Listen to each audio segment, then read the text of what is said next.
Hello everyone, it's your pal here, Pixel Killer, and I know usually I just do weapons like guns. I'm currently doing the AR series. I'm not stopping that. I'm still doing it. But I thought we might do something a little bit different. But I'm going to warn you guys, this is going to be very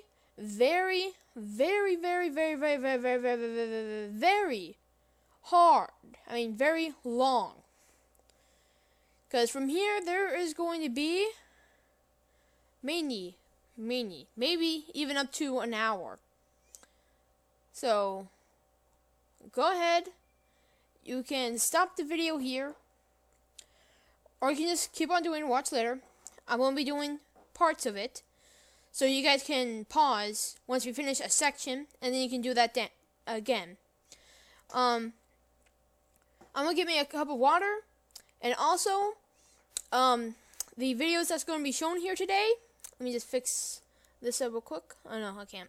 Alright, the videos that's been shown today is The Final Charge from The Patriot. It's a pretty good movie. I think the guy who played, the American Revolutionary guy, the person who played him, the one with, like, the axes and everything, they definitely could have done a better job. I didn't really like him. I didn't believe him. I didn't think he was actually like a revolutionary soldier of the time, which is really disappointing. The British had a pretty good guy. I mean, from what I remember, he really didn't have a British accent. But hey, well, I already wasted like 2 minutes. But I'll be right back. I'm gonna get a cup of water, and I'll see you guys in 3, 2. Alright, I'm back, guys. Just get a sip of water.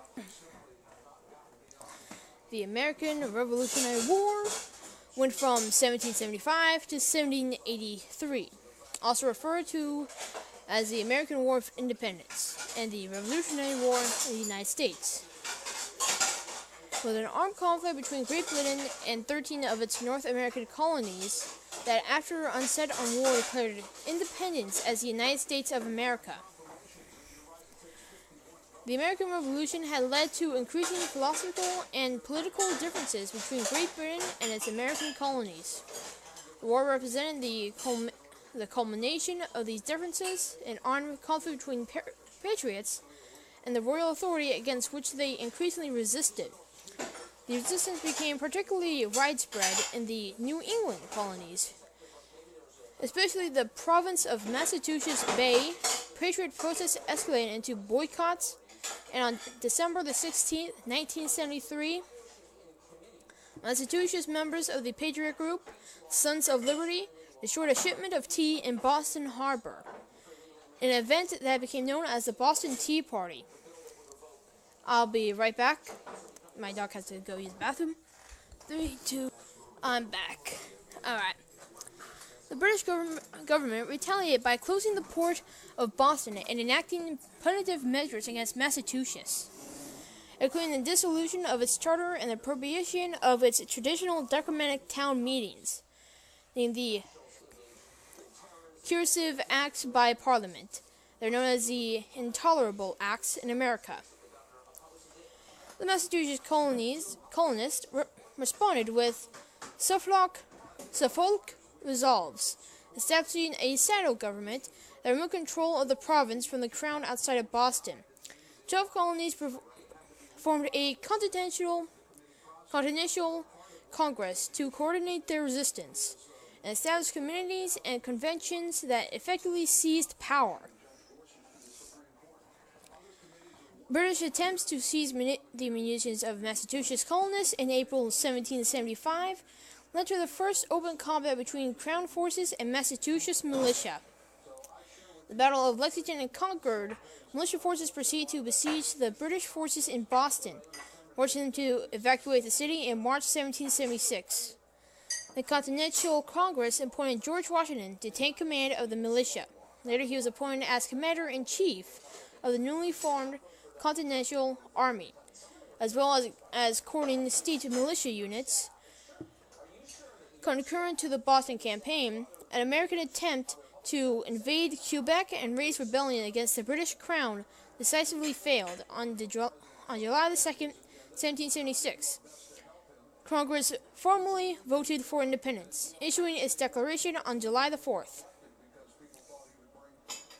Sir William Howe began his counterattack focused on recapturing New York City. Howe outmaneuvered and defeated Washington, leaving American confidence at a low ebb. Washington was able to capture a Hessian force at Trenton and drive the British out of New Jersey.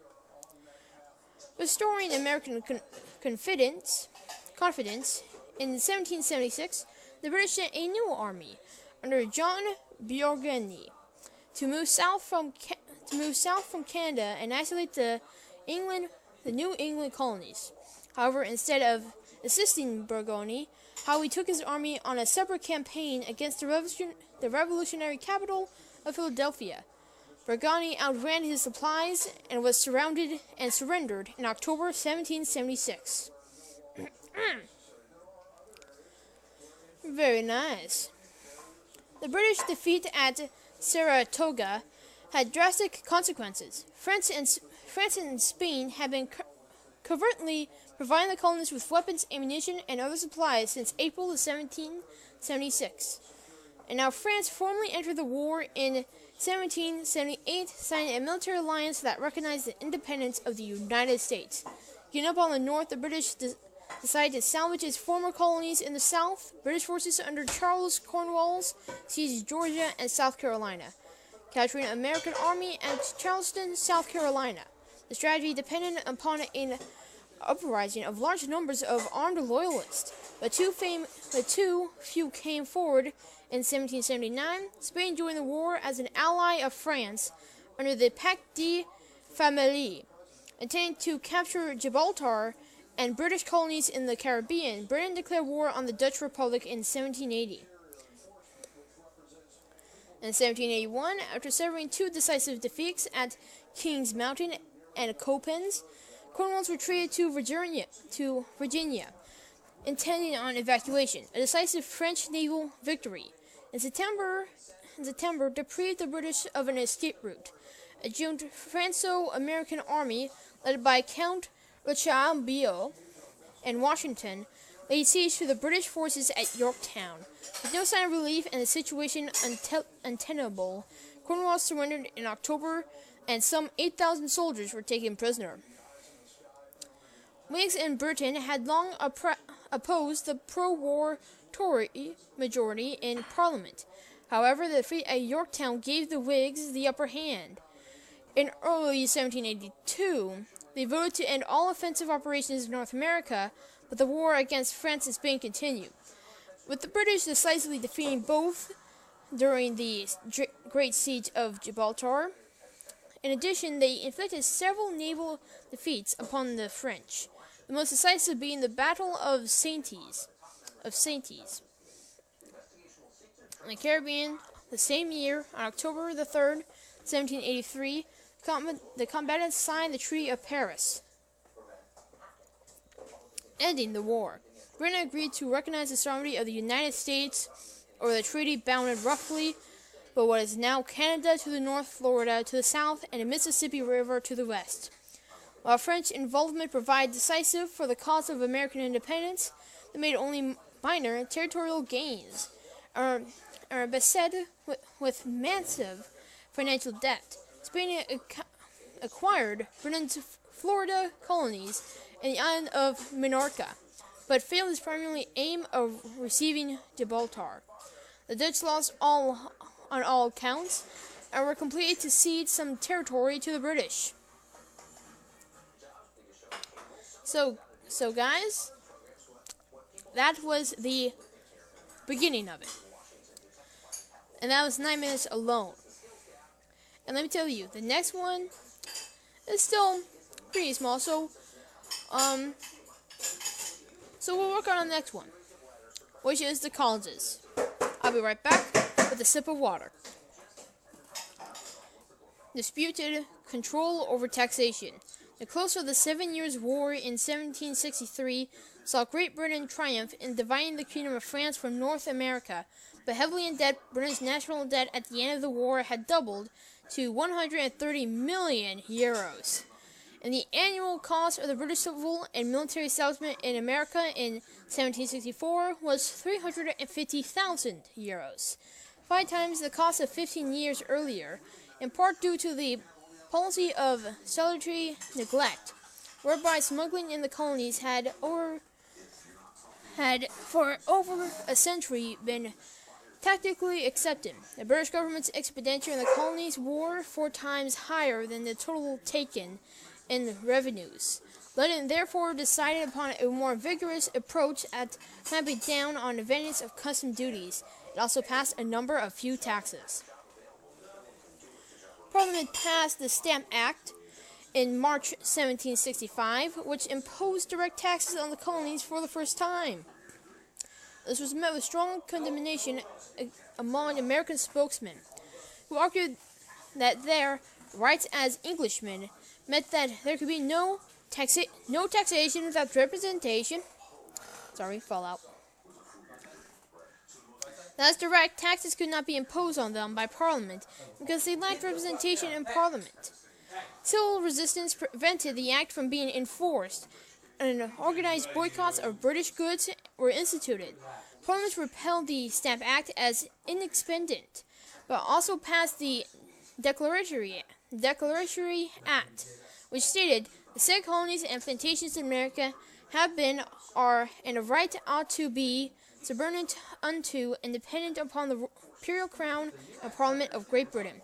In 1767, Parliament passed the Townshend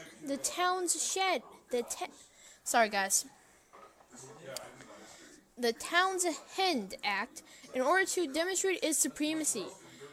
It imposed duties on various British goods exported to the colonies. The Americans quickly denounced this as illegal as well, since the intent of the act was to raise revenue and not regulate trade.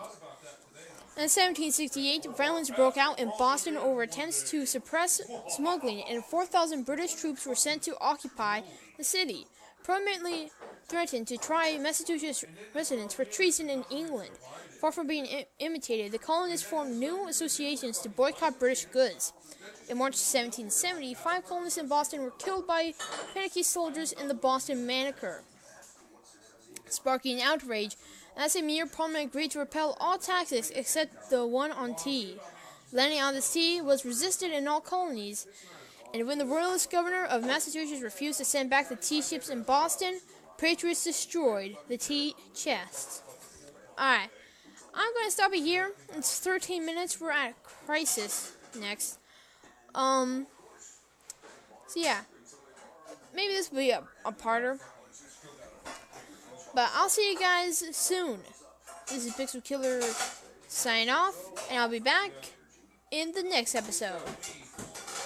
So, Pixel Killer signing off. Peace.